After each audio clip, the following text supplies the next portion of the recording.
In this video, we're going to kill two birds with one stone. We're going to talk about budget-priced revolvers, and we're going to take a look at an unboxing of a Rock Island Armory. I believe it is model 200. Okay. Now, the other video I did, why do revolvers cost more than, say, these polymer 9s? Well, it's more, the gun is all metal, there's more machining, there's more work, more parts. It's not as simple as it goes. And when you look for a budget-priced revolver, you will find it about $350. Okay, let's use that as just a watermark. Is where the Charter Arms, the Taurus, and Vindicator, the ones made in Germany, those are the three types that all fall into the same class. Okay, they're more budget-priced revolvers. I've owned a couple Tauruses. One of them got stolen, and one of them, a friend of mine wanted real bad, and he bought it from me, so I don't have my Tauruses to compare. So I was thinking of purchasing a few guns just to try to compare them.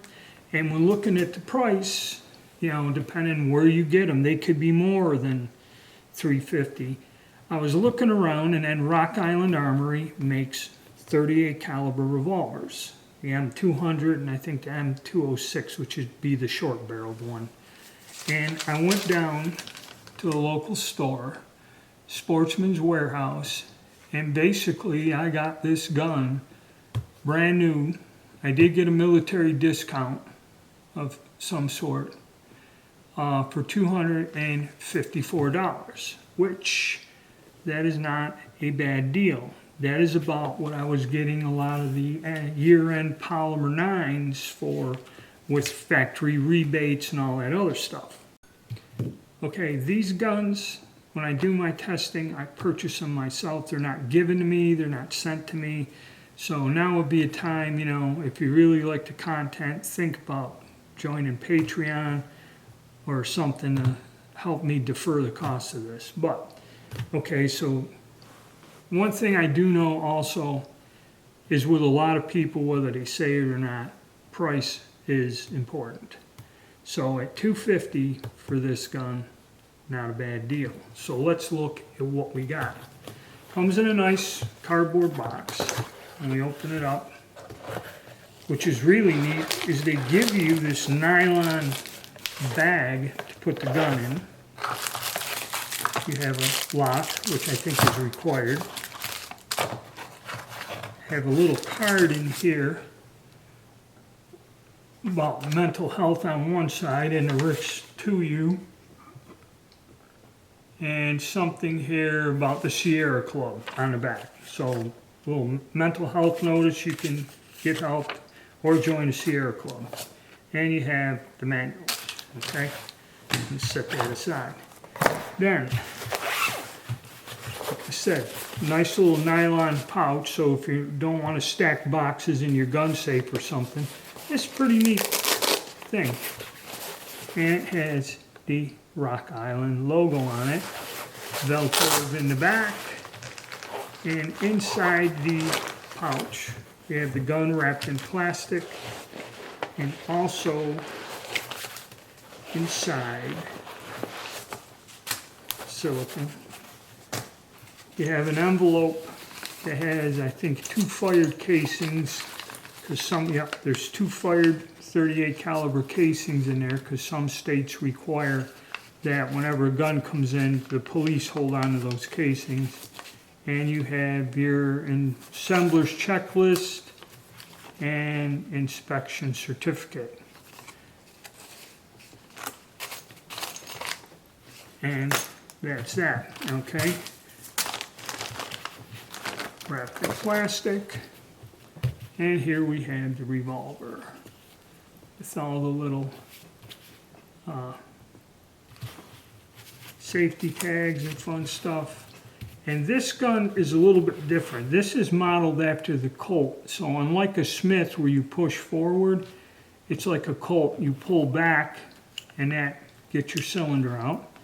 you have a little indicator, which is pretty neat, you know, to have them on display, but you can put that in there and it's a flag to tell you that you don't have any rounds in the cylinder, which is pretty neat. All right, we get this tag off. All right, let's look at what we got. The reason I went with a 4-inch barrel 38 special is probably as far as just a general purpose revolver for defense, self-defense, target shooting, or, you know, even hunting, whatever. This is probably the best all-around purpose handgun you can get, okay? Now this one here is just your basic revolver. And what's different about this is if you look at it closely, it's not a Smith copy, it's more of a copy of a Colt style gun. Okay, how much, I don't know. But how you can tell is when it comes to opening the cylinder with Smith & Wessons, you push the tab or cylinder release forward. With Colts, you pull them backwards. So it's somewhat of a Colt style action. You got your 6 shots in there. The finish is kind of a parkerized, dull parkerized finish. Okay. Lockup is pretty good. You got fixed sights. It's just a notch in the back and the front sight up forward. So it's kind of like a Smith Model 10, just a very generic, simple weapon. There's your front sight. And this is, yes, double action, which surprisingly, that's pretty smooth. And the single action, pretty good let off. So that's what kind of impressed me. For a $250 gun, this action was pretty nice. And it's got a rubberized grip in here with finger grooves on it, which kind of, if you got larger hands, it kind of fills up well. I would have preferred something a little smaller. I have to look into seeing if I can change this, because the 38 Special, you don't really need rubberized grips. And this gun, you can shoot plus P, but they do not recommend shooting a steady diet of that. Okay? So probably the frame and alloys are not that tough, but give you a close-up of it. Not too terrible for, you know, what the price is, and it's $100 less than any of the ones in this class, which would be your Taurus, Charter Arms, Vindicator. And when doing some reviews, I've checked on several reviews of this handgun, okay? And some of the early ones, I guess these were produced since the 1980s, the Model 200. Get a look at the scroll. And there were some complaints that cases would get stuck in the cylinder because of rough finish, accuracy, depending on comparing it to what, I don't know. Okay, I'll look down here and see. This has to be cleaned, but you know, sharp rifling. And then looking down the cylinders, they look fairly smooth. There is no roughness. You know, they got a nice shine to them, so they're polished. A lot of people have complained about Rock Island guns, something about quality control. Like on some of the auto pistols, like the Baby Rock, they said that the alloy in the frame wasn't that good. They had to send the guns back. Some people sent some of these back, but they were very, very early reviews, I mean years ago, about the cylinders being rough and not ejecting. As far as the grips, I'll take it out and shoot it, but you know, probably soak up the recoil, but like I said, doesn't quite fit well in my hand as compared to my model 15. These a little bit wider is what it is. So all in all, at that price point, I couldn't pass this up. And I'm going to run this against my, I'll take it out and shoot it. I got some factory ammo, I have some reloads. I'm going to run this against my model 15, okay, and see how much of a difference there is accuracy-wise.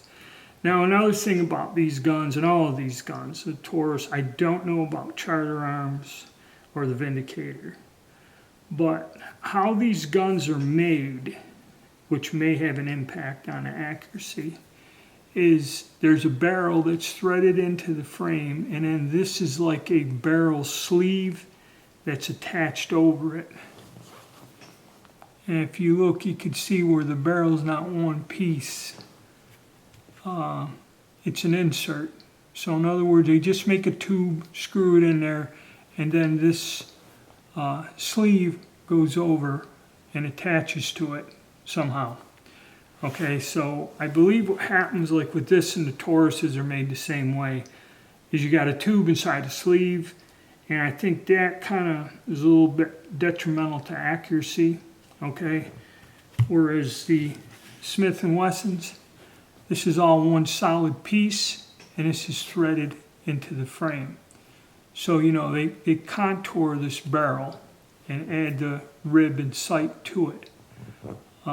And I believe this is why this revolver would be a bit more accurate than this gun, because I've noticed that with the Tauruses and that compared to my Smith & Wessons, they don't have the same accuracy as the solid barrel guns threaded in there. You know, the ones with the little sleeves and that over them. And that's what makes them less expensive, okay? The barrel is not one unit.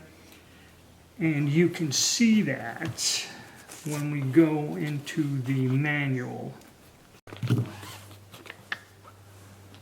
When we go into the manual and look at the exploded view of the parts, you can see where there's the sleeve and the barrel. So for those of you that aren't quite sure what I'm talking about, there's the exploded view of the handgun itself. And this lock work and the way the side plate's on, this is a bit different than your Smiths. I don't know how close of a copy to Colt style action it is.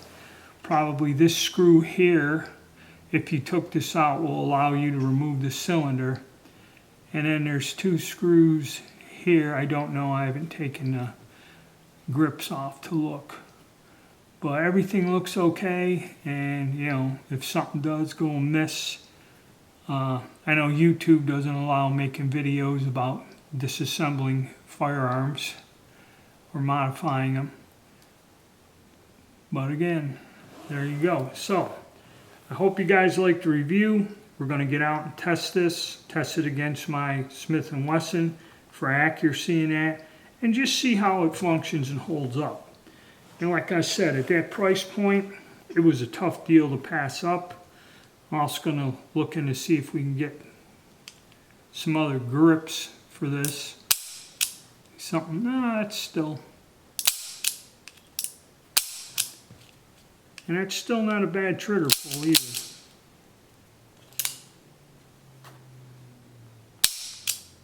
So we'll see. All right, guys, stay tuned and hope you like the review.